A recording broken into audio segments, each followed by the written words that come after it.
Minasan, konnichiwa. Welcome back to another episode of JLPT and for Grammar from the Nihongo Sama Tome series. Today we're going to be covering 4 topics once again, as we always do, with a couple of example sentences showing you how to use these particular grammar constructions. Now, for this first bit, we're going to be looking at the tari construction. Now, the tari construction is used whenever we are trying to give some sort of inexhaustible list of actions that we are trying to do or to look at, or so on and so forth. Oh my heavens, there's a cat in my lap right now. Right? So, anyway, the tari construction. Here's one example of how to use the tari construction.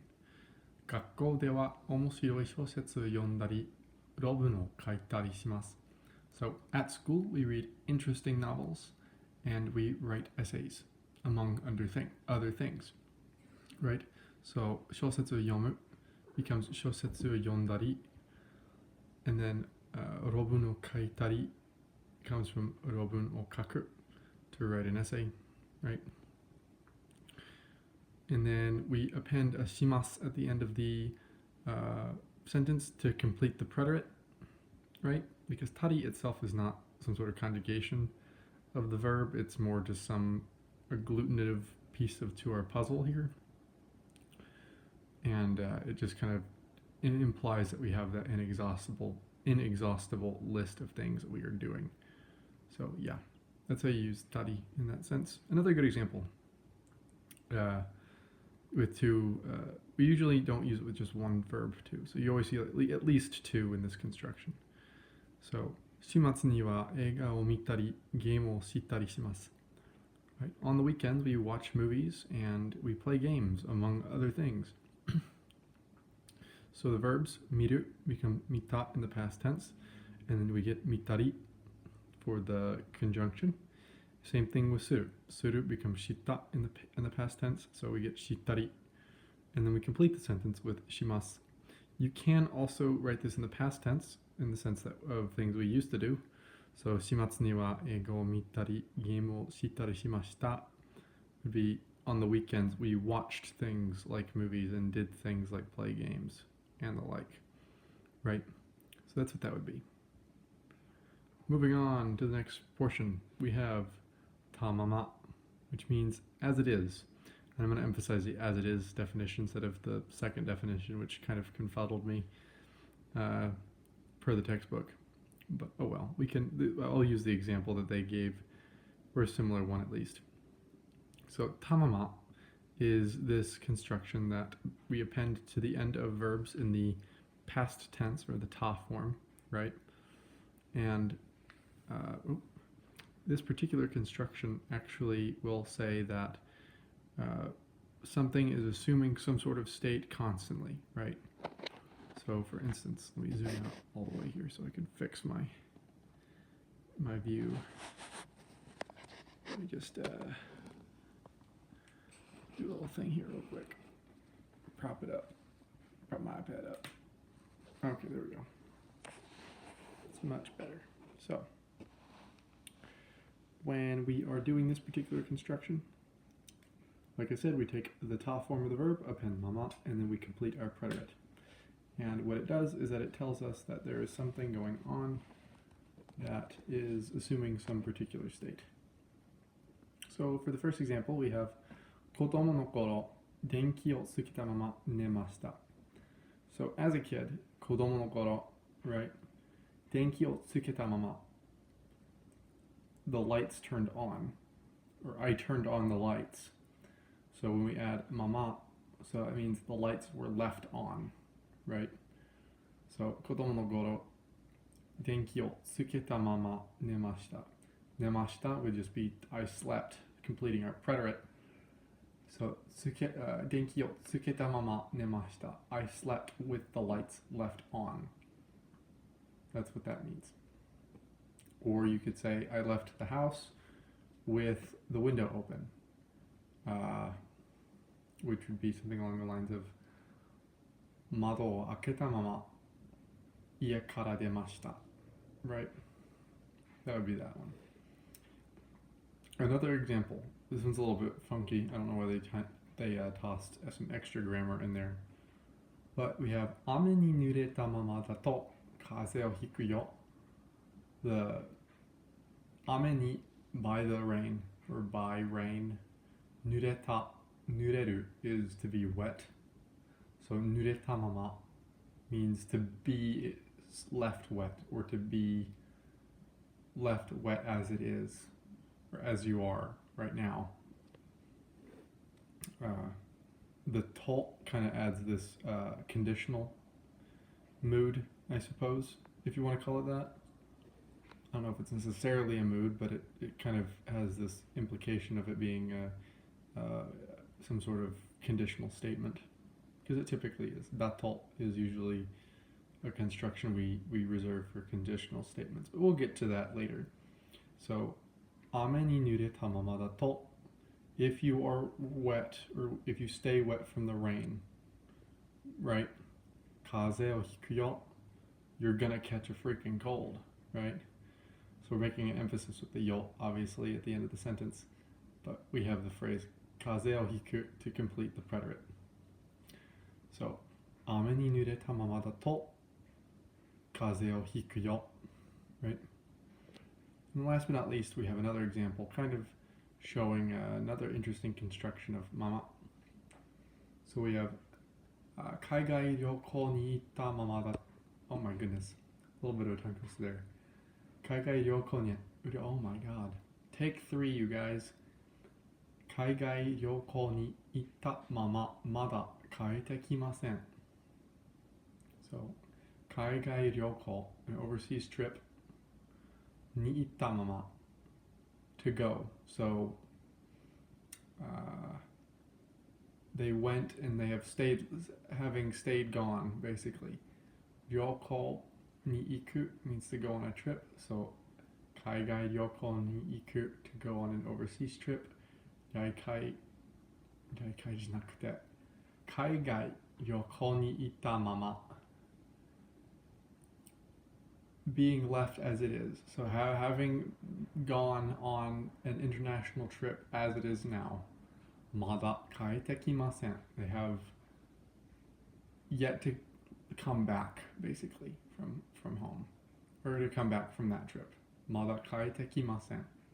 帰ってくる means to leave and come back. So 帰ってきません means to not leave and come back. So they're still in this state of being gone in their little 海外旅行, you know.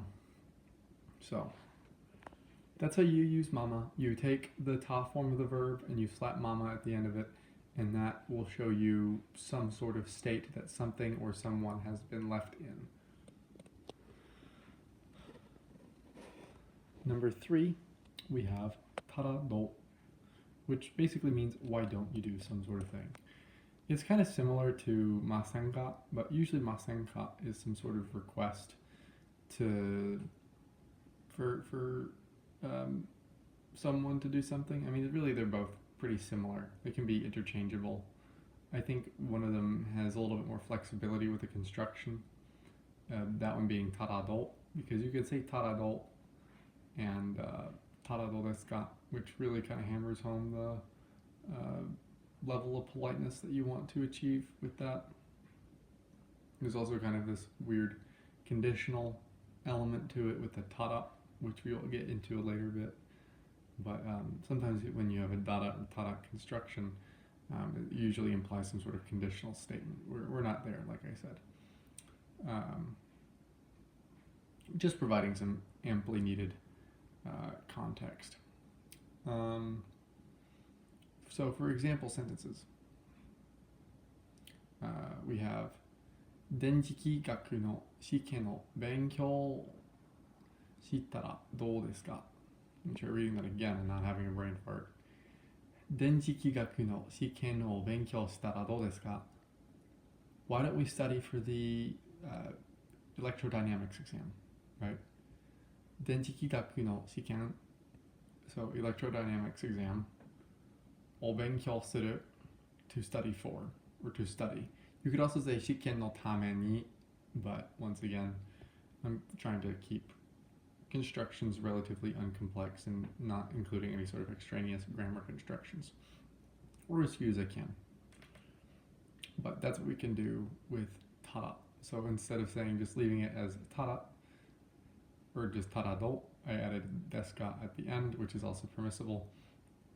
And so what we're saying is, why don't we study, or why don't you study for the electrodynamics exam, which is what I should also be doing right now, because I have one pretty soon. The next sentence. 授業の後、お茶を飲んだら?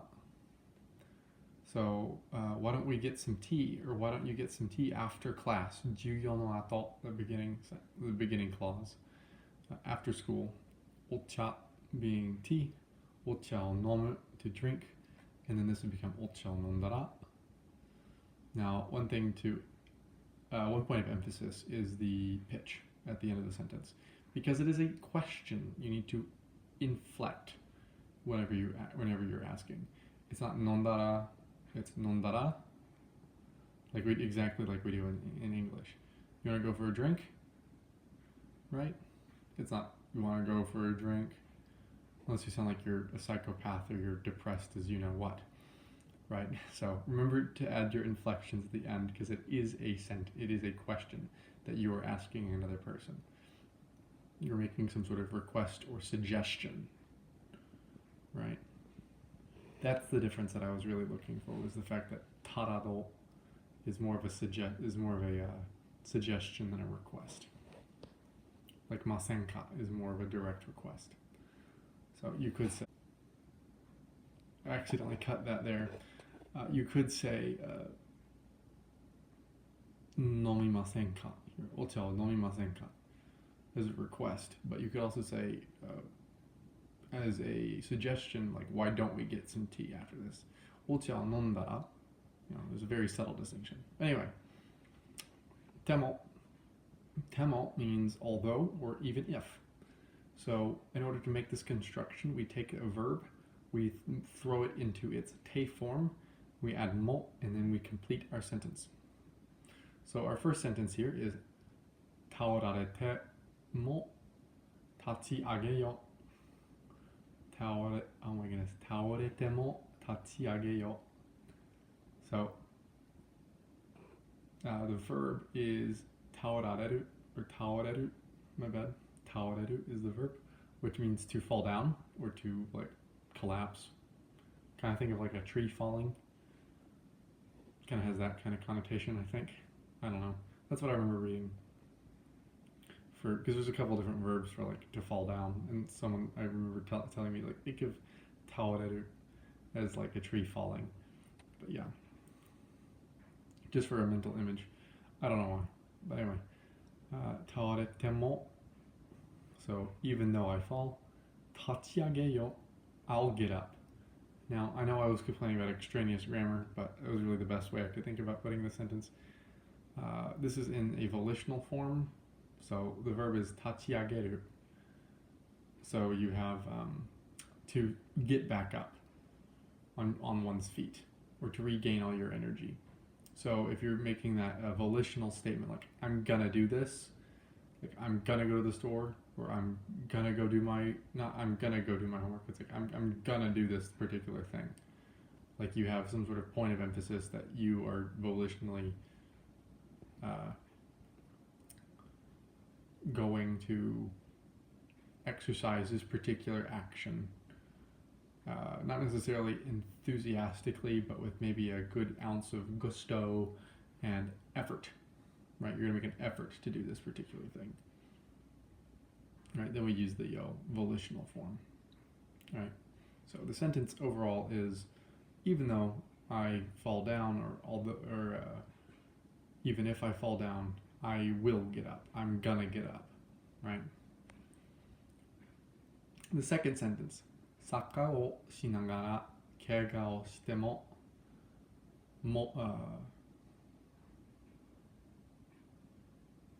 I meant to write mo, not mara. I don't know why I wrote, or not mara, mora. I don't know why I did that. But that's supposed to say mo asondemasu.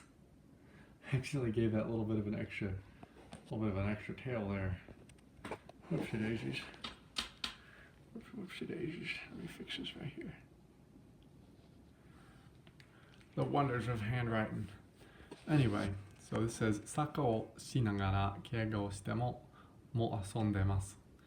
So while playing soccer, I got hurt, but I'm still playing. Or while they were playing soccer, they got hurt.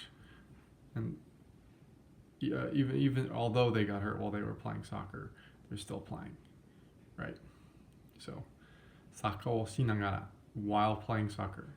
怪我しても although they got hurt, even if they got hurt. も遊んでます they're still playing. サッカーをしながら怪我しても遊んでます right? And then last but not least, this is I think straight out of the textbook itself.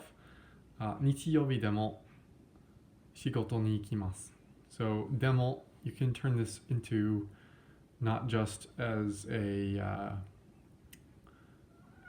conjugation from a verb, but you can also use it as a copula or a conjunction, right, in the middle of a sentence. So even though it is Sunday, right, des becomes demo. So 日曜日でも仕事に行きます I'm going to go to work, or I will go to work. So you can also do that for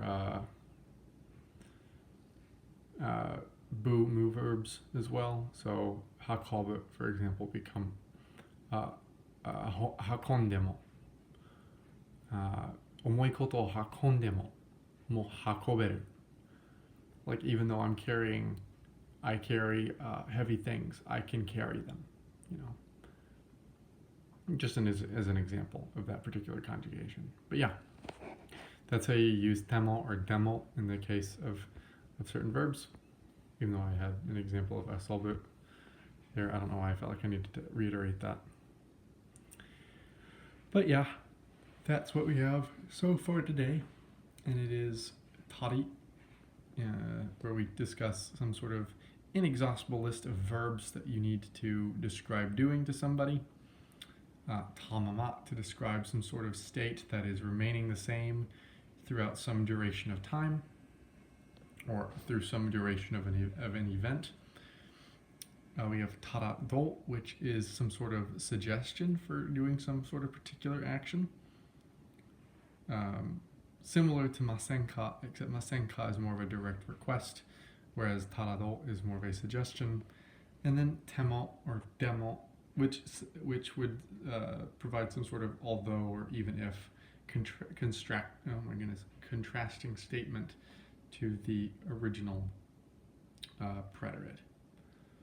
So, not preterite, predicate. Is it predicate? No, it would be predicate. I don't remember. Anyway, I hope you guys enjoyed. Do let me know if you want to see anything else, and I will do my best to get on to it. If you have any questions, let me know, and I can try and clear some things up in the comment section, especially when I am more cognizant and capable of giving coherent responses. So yeah, 見てくれてありがとうございました。